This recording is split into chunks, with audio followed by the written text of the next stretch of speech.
আদানি আম্বানির পাচাটা কুত্তার মতো গোলামি করছে কারা? একবার হিসাব করে দেখুন। অনেকে ভাবছে তৃণমূলকে ভোট দেবো, বিজেপিকে রোখার জন্য। এই সন্দেশখালীর মা তারা যেভাবে অত্যাচারিত হয়েছে, তাদের দুঃখ দুর্দশার কথা বাংলার জমিন শুধু নয়, তামাম ভারতবর্ষ জুড়ে এই তেভাগার মাটি, যে মাটিটা পবিত্র ভূমি, যে মাটিতে স্বাধীনতা সংগ্রামীর জন্ম, সেই মাটিকে যারা কলুষিত করেছে, সেই মাটিকে যারা বদনাম করেছে, আগামী দিন সেই মাটিকে পবিত্র করার জন্য তাদেরকে এখান থেকে সরাতে হবে। পারবেন তো? এদিকে যে সমস্ত ভাইয়েরা আছেন, এখানে মা বোনেরা আছে, চলে যান ওদিকে। আজকের এই জনসভা আরো প্রচুর মানুষ এখানে আসছে এখনো, আর প্রচুর মানুষ আসার জন্য বাড়িতে রেডি হয়ে আছে, তারা আসতে পারেনি। কেন? এই এলাকার বিভিন্ন ছোটখাটো অনেক রকমের মানুষ আছে যারা আপনাদেরকে বিভিন্ন রকম ভাবে ভয় দেখাচ্ছে। আচ্ছা ভাই, আপনারা প্রত্যেকেই যদি একত্রিত হয়ে কাজ করেন, কোন ভয় কাজ করবে? কোন ভয় কাজ করবে?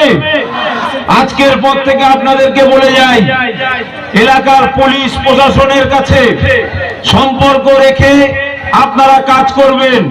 যদি কেউ আপনাদের উপরে আঙুল তোলে, হাত দেখায়, প্রশাসনকে জানাবেন। যদি প্রশাসন ব্যবস্থা না নেয়, আমাদের জানাবেন। কিভাবে আপনাদের নিয়ে কাঁধে কাঁধ মিলিয়ে সন্দেশখালী থানা এবং নেজার থানাকে অবরোধ করতে হয়, সেটা আমরা দেখিয়ে দেব। আমরা জানি এখানে মাইক বাঁধার জন্য যখন ইন্ডিয়ান সেকুলার ফ্রন্ট পাস নিয়েছে, তারপরেও আপনাদের এই এলাকার বিভিন্ন মাইক সেটওয়ালা, প্যান্ডেলওয়ালা তারাও কাজ করতে ভয় পাচ্ছে। যাদেরকে আমরা টাকা দিয়ে গিয়েছিলাম, তারপরেও তারা এখানে প্যান্ডেল বাঁধতে ভয় করেছে, তাদের হুমকির মুখে পড়তে হয়েছে। যার জন্য আমরা আপনাদের কাছে ক্ষমা প্রার্থী। আমরা চেয়েছিলাম এখানে আপনাদেরকে চেয়ার দিয়ে বসাবো, চট দিয়ে বসাবো, আমরা চেয়েছিলাম উপরে প্যান্ডেল করব, সবকিছু আমরা আমাদের লিস্টের মধ্যে রেখেছিলাম, কিন্তু আমাদের কোনো কাজ হতে দেয়নি। তবে আগামী দিন আর এই চোখ রাঙিয়ে ইন্ডিয়ান সেকুলার ফ্রন্টকে বন্ধ করতে পারবে না। এই সন্দেশখালীর মা তারা যেভাবে অত্যাচারিত হয়েছে, তাদের দুঃখ দুর্দশার কথা বাংলার জমিন শুধু নয়, তামাম ভারতবর্ষ জুড়ে এই তেভাগার মাটি, যে মাটিটা পবিত্র ভূমি, যে মাটিতে স্বাধীনতা সংগ্রামীর জন্ম, সেই মাটিকে যারা কলুষিত করেছে, সেই মাটিকে যারা বদনাম করেছে, আগামী দিন সেই মাটিকে পবিত্র করার জন্য তাদেরকে এখান থেকে সরাতে হবে। পারবেন তো? এটা আজকের দিনে এই মঞ্চ থেকে আপনারা, এই মাঠ থেকে দৃঢ় প্রতিজ্ঞা নিন। যেমন ভাবে তেভাগার আন্দোলন করেছিলেন, ঠিক তেমনি ভাবে আপনারাও নিজেদের মধ্যে ঐক্যবদ্ধ ভাবে প্রতিজ্ঞাবদ্ধ হন যে আমরাও এই তেভাগার মাটি থেকে, যেমন আমার বাপ দাদা 14 পুরুষরা দেশকে স্বাধীন করার জন্য আন্দোলন করেছিল, জমিদারদের বিরুদ্ধে আন্দোলন করেছিল, আজকের এই সমস্ত লুটেরাদের বিরুদ্ধে আমরাও আন্দোলন করব। এই ওয়াদা এখানে দাঁড়িয়ে করুন। আপনাদের বলবো, এই সন্দেশখালীর মাটি পবিত্র ভূমি, আর এই পবিত্র ভূমিকে অপবিত্র করার জন্য এক শ্রেণীর মানুষ উঠে পড়ে লেগেছে। আমরা দেখেছি সন্দেশখালীর মা বোনদের কথা, তাদের কেসা কাহিনীগুলো যখন বিভিন্ন মিডিয়ার মাধ্যমে শুনেছি, নওশাদ সিদ্দিকী ভাইজানের নেতৃত্বে আমরা টিম এখানে আসতে চেয়েছিলাম, আমাদের সেদিন আসতে দেওয়া হয়নি। কেন? কি জন্য? তৃণমূলের পুলিশ প্রশাসন সেদিন আমাদের আটকে ছিল, আর এক শ্রেণীর বিজেপির পদধরণী নেতা, তাদের কথায় তারা আমাদেরকে আটকে ছিল। আমরা জানতে চেয়েছিলাম, কি জানতে চেয়েছিলাম? যে সন্দেশখালীর মা বলছে আমি ধর্ষিতা, সন্দেশখালীর মা বলছে আমার উপরে অকাত্য অত্যাচার হয়েছে, আর তৃণমূলের নেতা তারা বলছে এগুলো সব নাটক। আমরা বলছি আমরা সন্দেশখালী ওই মায়ের বাড়িতে যেতে চাই, কোনটা নাটক আর কোনটা সঠিক সেটা আমরা জানতে চাই। সেটা জানার আমাদের যাওয়ার জন্য পারমিশন দেওয়া হয়নি। তাই তাই আপনাদেরকে বলবো যে সন্দেশখালীর মাটিকে যারা হিন্দু মুসলমানে ভাগ করতে চাইছে, এক শ্রেণীর মানুষ তারা বলছে মুসলমানরা নাকি হিন্দু মা বোনদের উপরে ধর্ষণ করেছে।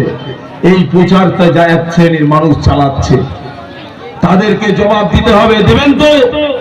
তাদের জবাব দিতে হবে। বোমগুলি পিস্তলের লড়াই নয়, লাঠির লড়াই নয়, তরোয়ালের লড়াই নয়। লড়াই আপনাকে করতে হবে বাবা সাহেব আম্বেদকরের দেওয়া সাংবিধানিক মান্যতা দিয়ে, ব্যালট বক্সের মাধ্যমে ভোটটি দিয়ে আপনাকে লড়াই করতে হবে, ভোটটি দিয়ে প্রতিবাদ করতে হবে, ভোটটি দিয়ে আন্দোলন করতে হবে। তাই আপনাদের কাছে, বসিরহাটবাসীর কাছে, সন্দেশখালীর মানুষের কাছে আমরা দাবি রেখেছি। আমাদের দলের চেয়ারম্যান এবং দলের রাজ্য কমিটি সিদ্ধান্ত নিয়েছে বসিরহাটের মানুষের জন্য, বসিরহাটের নদী ভাঙনের জন্য, বসিরহাটের পিছিয়ে বর্গের মানুষগুলোর জন্য, বসিরহাটের মাছ চাষির জন্য, বসিরহাটের খেটে খাওয়া মেহনতি মানুষের জন্য একজনকে বেছে দিয়েছেন, আমাদের আক্তার রহমান বিশ্বাস ভাইকে। তাকে ভোট দিয়ে জিতিয়ে পার্লামেন্টে আমরা পাঠাবো, এই ওয়াদা এখান থেকে করে যেতে হবে। কেন আমাদের প্রতীক, কার প্রতীক?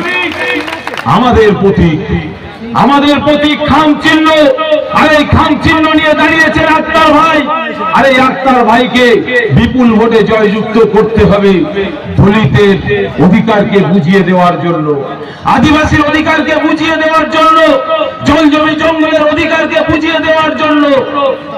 আর আক্তার ভাইকে পাঠাতে হবে সেখানে যে আমাদের কণ্ঠ হয়ে আপনার আমার ওয়াকফ সম্পত্তি, হাজার হাজার বিঘে সম্পত্তি, যে অর্থ নিয়ে এই রাজ্য সরকার এবং কেন্দ্র সরকার তসরুপ করছে, তার বিরুদ্ধে এই আক্তার রহমান বিশ্বাস যেন গর্জন করতে পারে, আওয়াজ তুলতে পারে, আমাদের কণ্ঠ হতে পারে, সেজন্যই তাকে ভোট দিয়ে পাঠাতে হবে।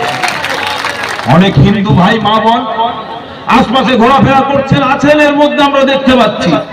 তাদের উদ্দেশ্যে বলবো, আপনার মূল্যবান ভোট কাকে দেবেন? আপনারা ভাবছেন এখানে বিজেপিকে দেব। আপনাদের উদ্দেশ্যে বলি, দেশকে বিক্রি করলো আদানি আম্বানির পাচাটা কুত্তার মতো গোলামি করছে কারা? একবার হিসাব করে দেখুন। আপনিও যে টাকায় গ্যাস কিনছেন, আমিও কিন্তু সে টাকায় গ্যাস কিনছি।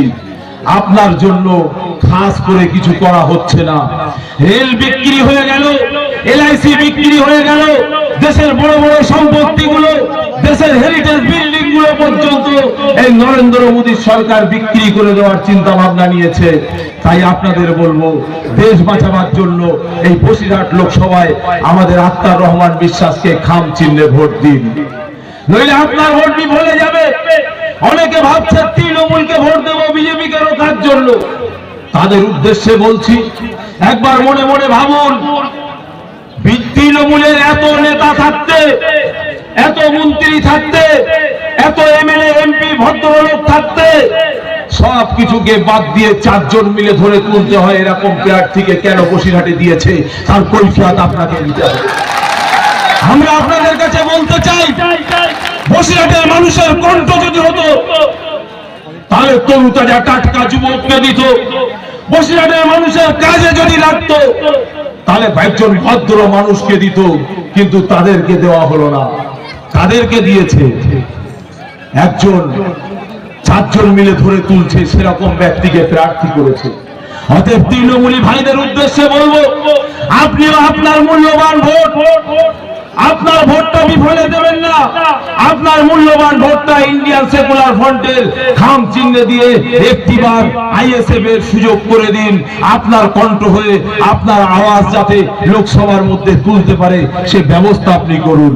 তাই ছোট ভাইজানকে বসিয়ে রেখে লম্বা চওড়া বক্তব্য নয়, প্রত্যেকটা ভাইদের উদ্দেশ্যে বলবো, আমরা আমাদের নিজেদের দায়িত্ব নিয়ে, আমরা নিজেরা নিজেদের পার্টির কর্মী মনে করে আমরা এই কাজটি করব, যে সকাল সকাল যে খাম চিহ্নে ভোট দিয়ে বিপুল ভোটে জয়যুক্ত করব এবং আমাদের নওশাদ সিদ্দিকী ভাইজান সহ আমাদের আক্তারুল ভাই, আমাদের প্রত্যেকের মুখে হাসি ফোটাবো। এই বলেই সকলকে অভিনন্দন জানিয়ে আমি আমার বক্তব্য শেষ করছি। ইন্ডিয়ান সেকুলার ফ্রন্ট জিন্দাবাদ, আইএসএফ জিন্দাবাদ।